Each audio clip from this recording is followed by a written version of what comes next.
the Trades Union Congress, TUC, has strongly opposed the privatization of the Electricity Company of Ghana, warning it could trigger steep tariff hikes and mass layoffs.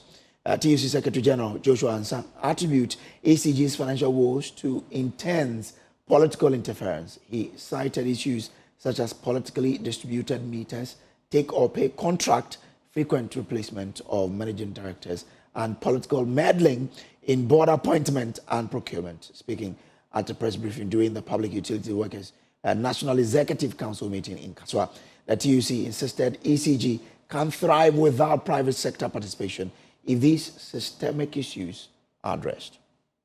ECG and the electricity distribution sector. The dreadful financial impact of the existing take-or-pay contracts and the rushed procurement of excess generating capacity on the electricity sector in the last few years.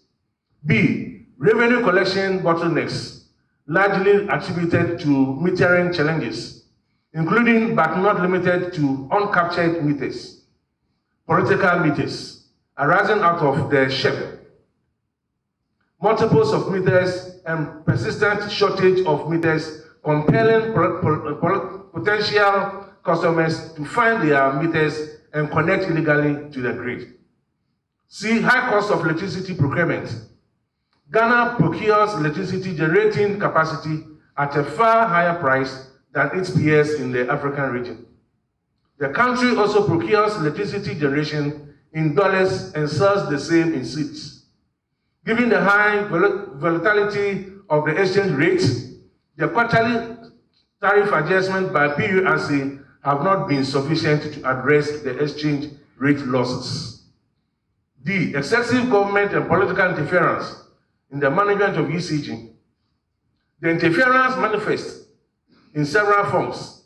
The frequent changes of managing directors in the sector are a concern and a challenge, and in the past 15 years, ECG has had 7 managing directors who often come with their ethos and are usually politically empowered to disregard ECG's strategic plans and establish practice and norms.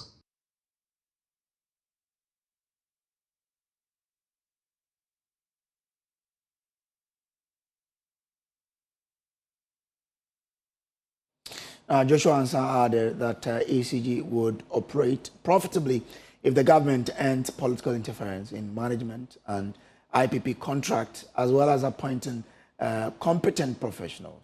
He urged the government to reconsider its decision to terminate contract extensions for retirees, arguing that if retirees must step down at 60, then politicians should also be subject to mandatory retirement at that age.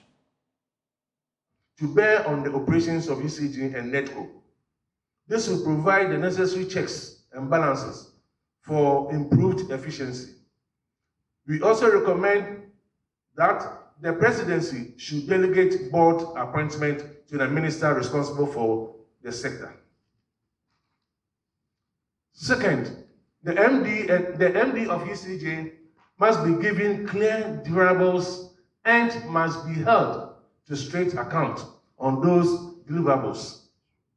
PUWU and SIGA are expected to create, monitor, and ensure the realization of such deliverables.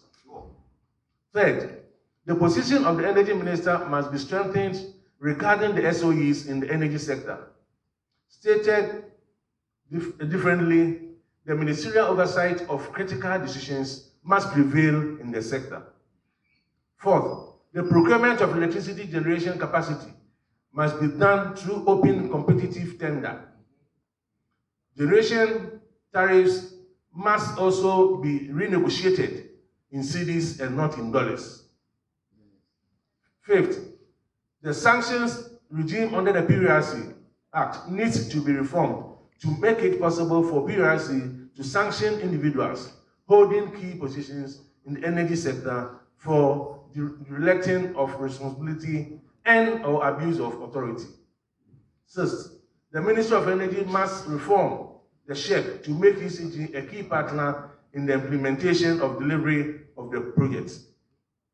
Last but not the least, we urge the government to take proactive measures immediately to end all forms of political interference in the energy sector, including the management of ECG.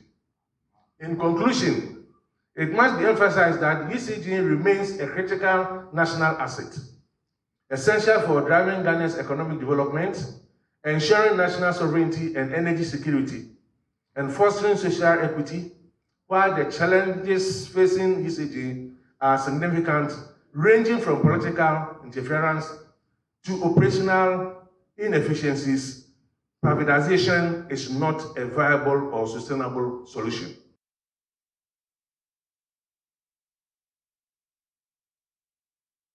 Well, let's dwell more on this. We're joined via Zoom right now by the General Secretary of the Public Utilities Workers Union, Timothy. I'm grateful to you, sir, for joining. But, you have given your, some reasons why you are opposed to the private sector participation in ECG. And you believe that political interference is the reason why ECG is not able to perform to its, possible best. But if that is your fear, that political interference is the cause, why not allow a private person to take this up to limit the political interference, then which would allow ECG to flourish?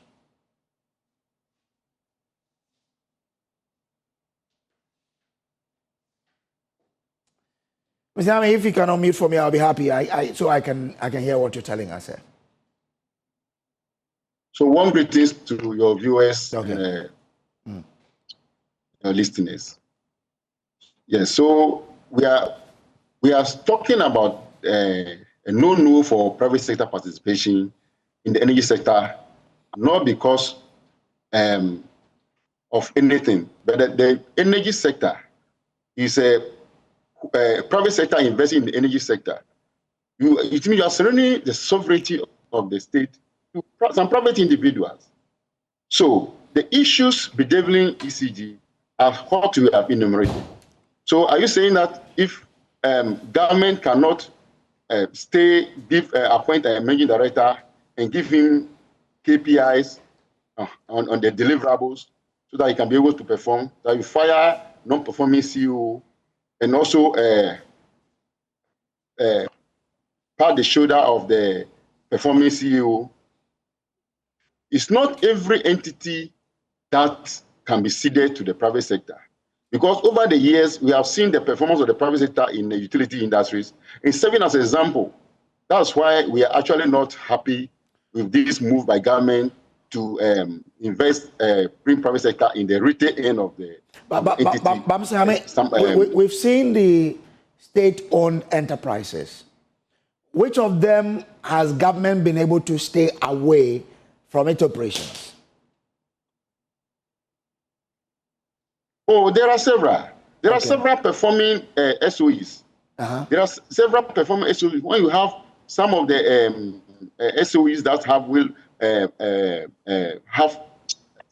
can perform very well, there are several performing SOEs that are for government.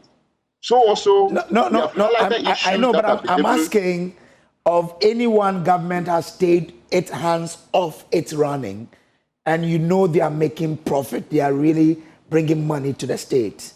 If there's any, I don't recall any of them, and that's why I wanted you to help me if you know of any.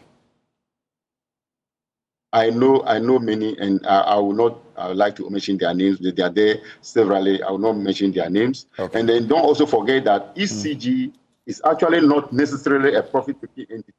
Of course, we should be able to operate to recover our costs. For instance, you buy power, distribute the power, and be able to pay your suppliers. Which is doable. So, but it also has a responsibility of supplying power. It's both a social and economic entity that our pro-poor areas should be supplied with power.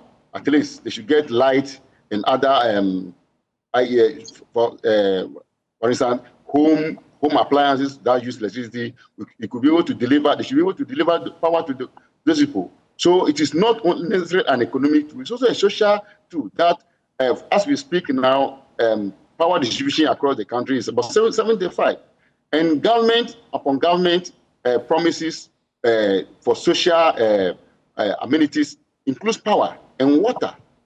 So despite the fact that we know that they are supposed to generate some revenue that they can use it to run the organization, it should not be made as a profit entity. And this is what some of the multinationals or other donor agencies are pushing, that if a company like ECG should be privatized or should be put into private hands because they are not making profit. We are rather saying that the efficiency that is in ECG can be handled when government takes this pragmatic step, looking at the issue that we have outlined.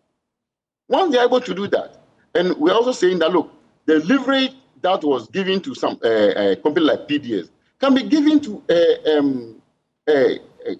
ECG so that they will operate. So this is all that we are calling for. And we are not just calling for because of this, the job security of our members. It goes beyond that. Can you imagine that the independent power producers are holding, are there, they are not for government? Then we have the retail end of the entity also being in the private hands. Do you know what will happen tomorrow? And we have seen investment, or we have seen private sector participation in energy sector around the countries that have not been able to perform because they would like to only concentrate in areas of their interest.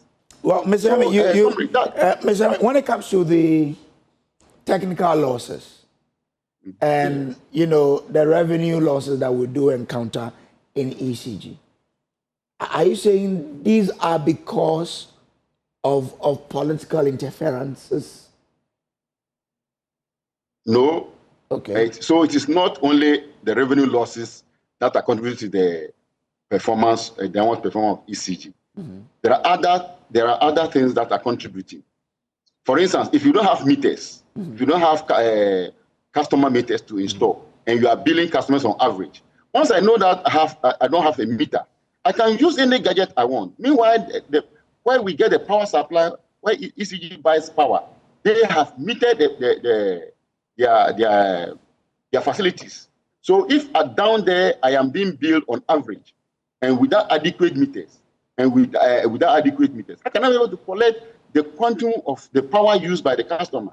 So we should say they should deploy all these resources to ECG and make sure that they meter the customers. Whose responsibility is it to procure meters?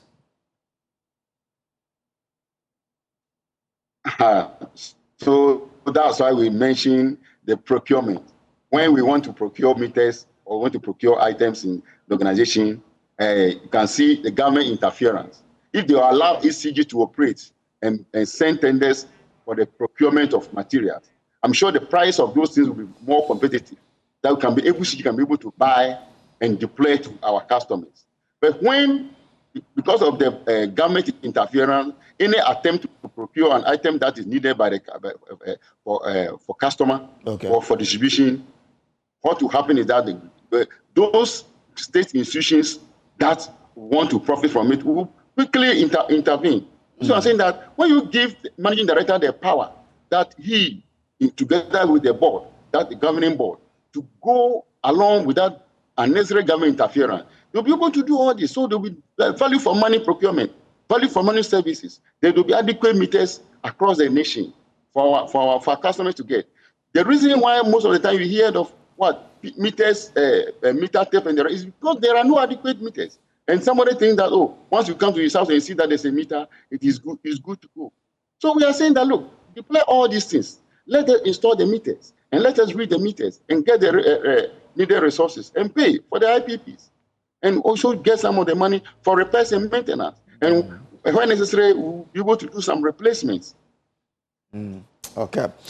Quite interesting point there. But we have a lot to talk about on the national dialogue we'll have this evening. So we'll let you come and pour all the ideas as to how we can save ECG tonight. So I'll leave you so that you bring all the ideas on the dialogue tonight. Yeah. I'm most grateful. Thank you for. Okay. But what should we expect from PUWU on this dialogue? Well, I am here to get the details. We have been starting with the NEC activities from Tuesday up to now. Okay. You can see me. I will just close from NEC. Yeah. And today, and I'm here to get the details. But I will assure you that It is no for private sector participation, especially in the retail end of ECG. In any form. ECG, in any form. In any form. Okay. In any form. Government is a government entity. This thing should not be surrendered to any private individual or entity in the name of fragmentation or in whole to any entity to run. Because look, brother, we have the men, we have the capable engineers, Once you give them the necessary direction to be able to deliver, those who don't deliver will be sanctioned. You see, it will interest you to know that most of our workers down there are always sanctioned day in, day out. And even in our next hour, I was mentioning to them that, look, for any small thing, management takes action against them. So they should work assiduously to make sure that we increase revenue, increase performance in our organization. Okay. But when the top that are going around, the conversation roll. Okay, I'm grateful to you, but you also speak about the fact that if your members are to go on retirement at 60, then politicians should also go. The cutoff should be at 60. But that is a constitutional matter. Okay, I think that we've lost Timothy answer there. Come again. I was just asking something, but I'm sure when you come on the NASA dialogue, we'll talk about it. So we expect to see you, sir. Thank you very much. Please, okay, I wish that you give me the what actually the National Dialogue is all about. I'm grateful to you. So that's Timothy Nyameda. He is the PUWU Secretary, the National General Secretary for PUWU.